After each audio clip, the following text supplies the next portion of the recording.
I've come back to Rich Ryan shaking his head vigorously as if to say, what? It's yes. So I was looking at these, I looked at them briefly, these results, and if we just using Chris Wooley as an example here, he had what I said for about a 4 minute improvement, and his sleds, it was 2:15 in Melbourne, and then 2:40 in Sydney, and then his sled pull was 3:28 in Melbourne, and also, and then it was 4:08. So it's a big difference in the sleds. But the thing that gets me with this is that, like, and then other things were pretty consistent. Like his row was a little bit slower in the most recent race. His broad jumps were about the same. His farmers were about the same. His lunges were a little bit faster, and his wall balls were a bit faster as well. And like Chris has had a hard time with wall balls, and like he had his wall balls in 5:33, right? Which, like, for anyone going under 60, it's just like it just doesn't add up. But it's that you can have a better race. You can push the sleds faster in the early stations and have a faster aggregate runtime with the rock zone on one venue versus another in 2 weeks. That's just what doesn't add up to me. Like if I'm looking at this and like, oh, he managed his effort different, he had better stations later, and the sleds just happened to be faster. Okay, that's like 45 seconds to a minute of improvement. But there's something about the way that these things are measured.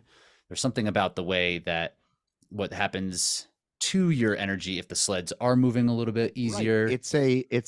It's fucking centrifugal force, right? It kind of seems that way, and I don't know how to. Am I using the right science term? Am I using the right science term? I don't know if that's what you meant. It's like the train in what's the movie where the train doesn't stop? Snowpiercer. What? Snowpiercer. I said it No, like you. The one with Snowpiercer, dude. The one with Denzel. I don't know. I know Snowpiercer. That also fits your description. Okay. The train doesn't stop. The world ended. They all got on the train to live on the train. Okay. In this Denzel movie, there's a train that's going and it won't fucking stop, and it keeps getting faster. So they have to figure out how to stop the train. Yeah, no, I don't like. Yeah, centrifugal force would be like what they do in the hammer throw, or it's like your center, like when it spins. If you've conserved energy on the push and the pull, you're now running faster. You now have more energy at the end of the day. Correct? Yeah. Yes, but like I think centrifugal force is more like a momentum.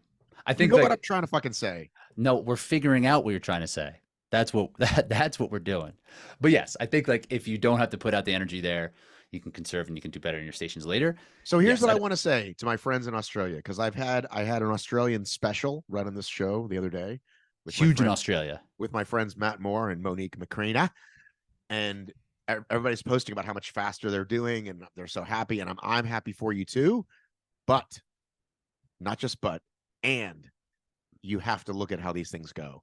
Like, yes, like you don't improve your deadlift, your anything by whatever that percentage is. By the percentage, right? In 2 weeks. So you can learn a thing or two. And they don't know that even. I was talking to Matt Moore, and he was like, because he said it looks like they've turned the sleds off for the first 3 lanes. Like, I don't know if you were watching my feed, but for the men, they didn't run them. Like they closed those 3 lanes down. Okay. They were off. They were on for the women's. Now they were off for the men's. And we thought it was because they realized there was something wrong with those lanes. And I said, what did they say later? And he said, oh, they said it was nothing. And I said, well, that's a typical Hyrox answer. He says, what do you mean? I said, well, that's a point we've had. He was like, oh, really? Like he didn't realize. They haven't paid enough attention to all of our content. Oh, okay. So like they don't know that it's like, yes, this is a massive issue, and Hyrox never comes out and just says what happened or didn't happen. Nope, it's all the same. And it's not like, yeah, okay. And and listen, you very well could have improved. You very well could have figured out your pacing better. You very well could have done a lot of those things. But again, the percentage over that time domain, you have to look at what's realistic. And say someone did it Sydney for the first time, and they were like, 1:30.